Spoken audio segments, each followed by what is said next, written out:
Prince Harry denied VIP treatment in Canada, humiliated as Danish royals take his spot.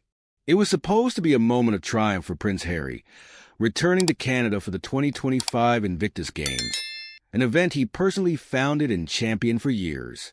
But instead of a hero's welcome, he was met with a shocking humiliation. When Prince Harry requested a prestigious five-star lodge for his stay in Vancouver, he expected the red carpet treatment, as had often been the case during his past visits. But this time, Canadian authorities had other plans.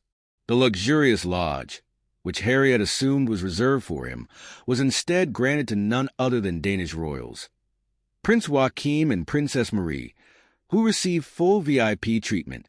Sources close to the situation say Harry was blindsided by the decision. He had no backup plan, leaving him scrambling for last-minute accommodations that, according to insiders, did not meet his high expectations. Witnesses claim he was visibly frustrated, attempting to overturn the arrangement, but it was too late. Canadian officials had made their choice, and there was no going back. To add insult to injury, Meghan Markle reportedly saw the decision as a deliberate snub.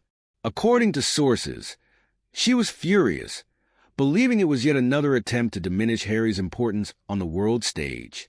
Those close to the Duchess of Sussex say she is convinced that the British royal family and international institutions are working behind the scenes to make Harry appear insignificant. But Canadian authorities had a clear justification for their actions. Officials publicly explained that Prince Joachim and Princess Marie are active members of the Danish monarchy, representing their country in an official capacity. Harry, on the other hand, walked away from his royal duties in 2020 and is no longer considered a working royal. As a result, he was not entitled to the same level of diplomatic accommodations as his European counterparts. The move sent an undeniable message. Prince Harry's influence is fading. Where he was once treated as a high-ranking dignitary, he is now finding himself relegated to the status of a private citizen. The public reacts, a royal controversy. As news of Harry's snub spread, the reaction was immediate and divided. Some supporters of the Duke of Sussex expressed sympathy, arguing that, given his instrumental role in founding the Invictus Games, he deserved priority accommodations. Others saw it as an overblown controversy, arguing that the focus should remain on the game's true purpose, honoring wounded veterans. Meanwhile, the Danish royals, Prince Joachim and Princess Marie, attended the event with grace and without controversy.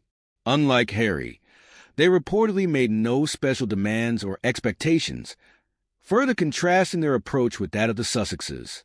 Some royal watchers couldn't help but note the irony. Prince Harry, who once stood at the center of global royal affairs, was now struggling for recognition at an event he created. The Danish royals, who were given the privilege he expected, simply showed up, did their duties, and left without complaint. A telling moment in Harry's post-royal life.